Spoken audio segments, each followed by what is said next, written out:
Bismillahirrahmanirrahim. Halo sedulur, assalamualaikum warahmatullahi wabarakatuh.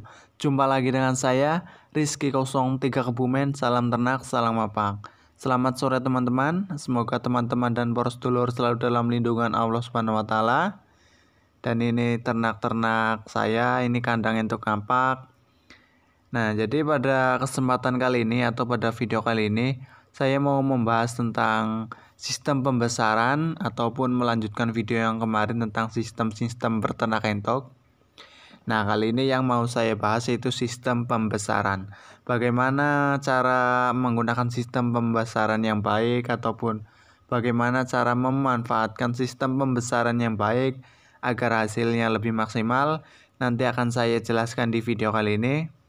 Tapi sebelum itu, seperti biasa ada baiknya teman-teman membantu saya membangun channel ini dengan cara like, comment, and subscribe. Terima kasih untuk yang selalu mendukung. Semoga kalian sukses semua.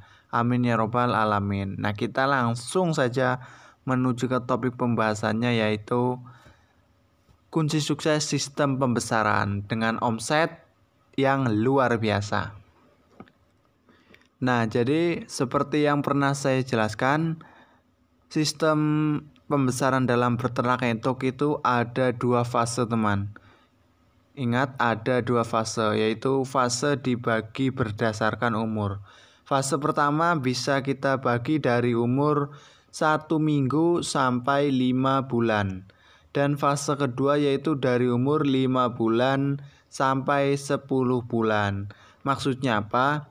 Jadi biasanya sistem pembesaran itu ada yang misalnya saya menggunakan fase 1, yaitu saya membeli meri umur 1 minggu dan saya besarkan sampai 5 bulan. Nah, setelah 5 bulan saya jual. Nah, kalau yang fase kedua, jadi saya membeli merinya itu yang berumur 5 bulan.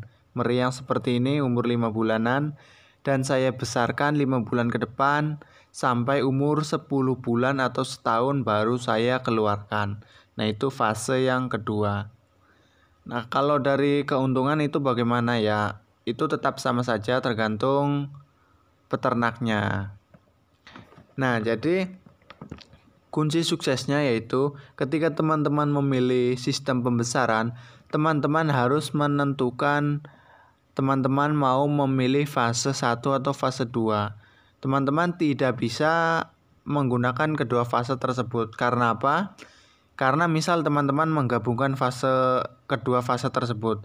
Misalnya teman-teman langsung membeli meri di umur 1 minggu. Nah, kalau kita menggunakan kedua fase tersebut, otomatis kan dibesarkan sampai umur 10 bulan ya. Nah, itu nanti tekor di teman-teman sendiri. Jadi kalau misalnya pembesaran, ya teman-teman pokoknya harus memilih fase 1 atau fase 2. Jual di umur 5 bulan atau beli di umur 5 bulan. Itu harus ditentukan. Jangan sampai kita membeli di umur 1 minggu, kita jual di umur 10 bulan. Nah, ini yang tidak boleh. Karena nanti pas hitung-hitungan penjualan dengan pakan yang kita keluarkan itu tidak akan ketemu. Alhasil kita yang rugi. Nah, itu kunci yang pertama. Pokoknya pilih salah satu fase. Mau 1 minggu sampai 5 bulan atau 5 bulan sampai 10 bulan. Jangan sampai dibalap dari 1 minggu sampai 10 bulan. Itu tidak boleh. Nah, catat ya teman-teman. Dan yang kedua, kalau teman-teman mau memilih sistem pembesaran, teman-teman harus membeli meri yang jantan-jantan. Jangan membeli meri yang betina. Karena apa? Yang pertama, jantan itu pertumbuhannya lebih cepat. Yang kedua, jantan itu harganya lebih tinggi dibandingkan yang betina. Jadi nanti dalam fase pemeliharaan 5 bulan, teman-teman bisa mendapatkan hasil yang lumayan ketika teman-teman memelihara yang jantan. Beda dengan ketika teman-teman memelihara betina. Misalnya jantan ya teman-teman membeli umur 5 bulan itu jantan sekitar 50.000 sampai 55.000. Nah, kalau dijual pas umur 10 bulan ataupun 1 tahun, teman-teman bisa menjualnya dengan harga 130 sampai 150.000. Itu yang jantan. Tapi kalau betina, teman-teman membeli di umur 5 bulan dengan harga 45.000 dan paling dijual di umur 10 bulan atau pas menjadi indukan, paling mahal itu 80.000. Itu juga sudah paling mahal untuk jenis lokal ya teman. Nah itu ilmu yang kedua, jadi pastikan teman-teman membeli merinya itu yang jantan. Itu ilmu kedua atau kunci kedua. Catat teman, sudah ada 2 kunci.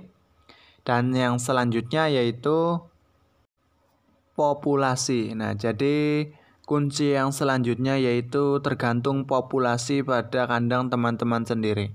Mungkin atau pastinya teman-teman tahu populasi sangat mempengaruhi hasil ataupun nanti keuntungan yang akan kita dapatkan. Ketika teman-teman bisa memelihara 10 atau menjual 10 ya keuntungannya sekian.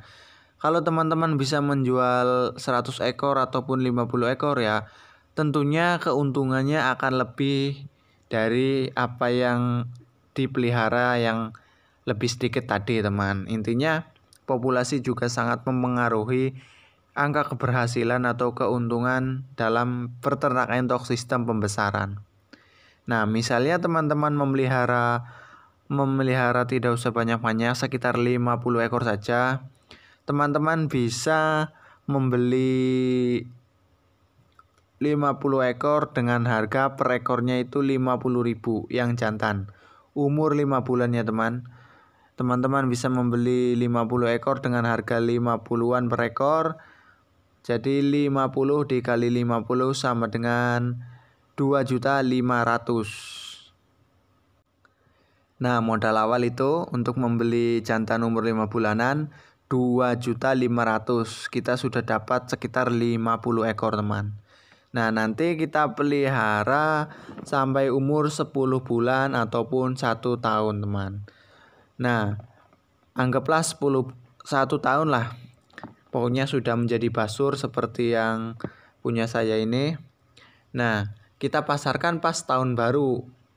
Otomatis ketika kita mau mengambil sistem pembesaran, kita pokoknya targetkan pemasaran itu di tahun baru.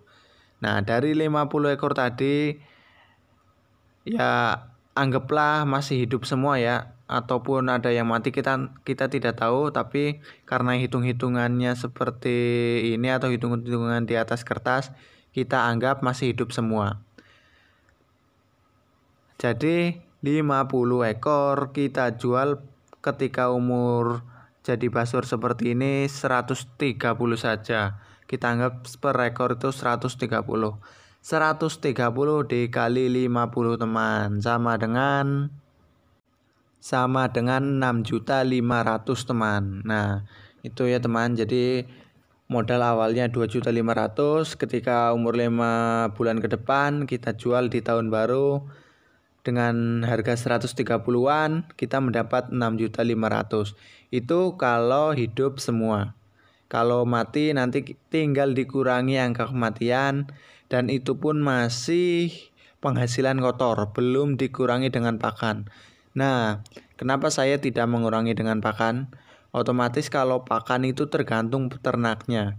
Kita mau irit, kita mau untung, kita mau rugi, itu tergantung peternaknya mau memberi pakan seperti apa, terus pakannya apa. Nah, jadi itu masing-masing ya teman. Intinya penghasilan kotornya seperti itu kira-kira. Dan nanti kalau ada kematian ya tinggal dikurangi. Terus kalau sudah ditentukan pakannya apa, manajemen pakannya seperti apa, nanti penghasilannya tinggal dikurangi untuk pakan. Insya Allah kalau kita bisa mengirit pakan, kita bisa memanfaatkan apa yang ada di kebun, apa yang ada di sawah, limbah-limbah, insya Allah kita akan menuai hasil yang lumayan. Nah itu 3 kunci sukses dalam sistem pembesaran. Yang pertama kita harus pilih fase 1 atau fase 2. Yang kedua kita harus bisa memilih entok jantan. Dan yang ketiga masalah populasi.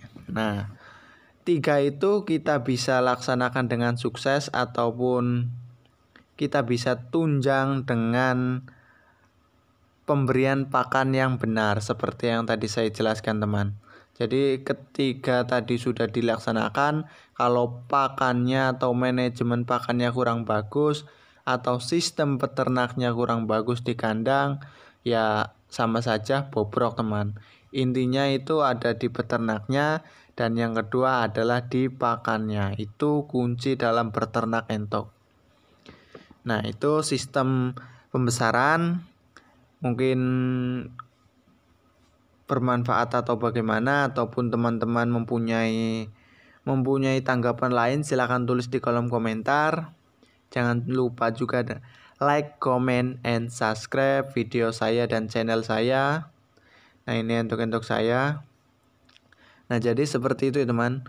Kalau untuk pemasarannya, kalau kita mau fokus di pembesaran, ya sebisa mungkin kita patok di hari-hari raya teman untuk pemasarannya ya. Karena otomatis harganya kan naik. Peminat daging entok itu sangat memburu pada hari-hari tersebut. Seperti itu teman. Nah, ini entok saya. Entok dengan populasi ya tidak sebanyak yang lainnya, ataupun ya ala kadarnya seperti ini, dan kandangnya pun ala kadarnya. Sudah agak reok kandangnya teman karena sudah lama. Nah, ini si putih nyelongop ngarep kamera. Nah, mungkin video kali ini hanya seperti itu ya. Semoga bermanfaat, dan mohon maaf kalau penyampaiannya kurang jelas ataupun bagaimana, karena ini hanya sepengetahuan saya dan apa yang saya jalani. Intinya seperti itu. Mau kita ambil fase pertama atau fase kedua, yang penting kita jalani dengan tekun, jalani dengan ikhlas, dan jangan lupa manajemen pakannya yang benar, tetek bengeknya yang benar. Itu yang akan menunjang kita mendapat kesuksesan. Seperti itu ya teman. Kurang lebihnya mohon maaf dan terima kasih. Wabillahi taufik wal hidayah. Wassalamualaikum warahmatullahi wabarakatuh. Salam ngos.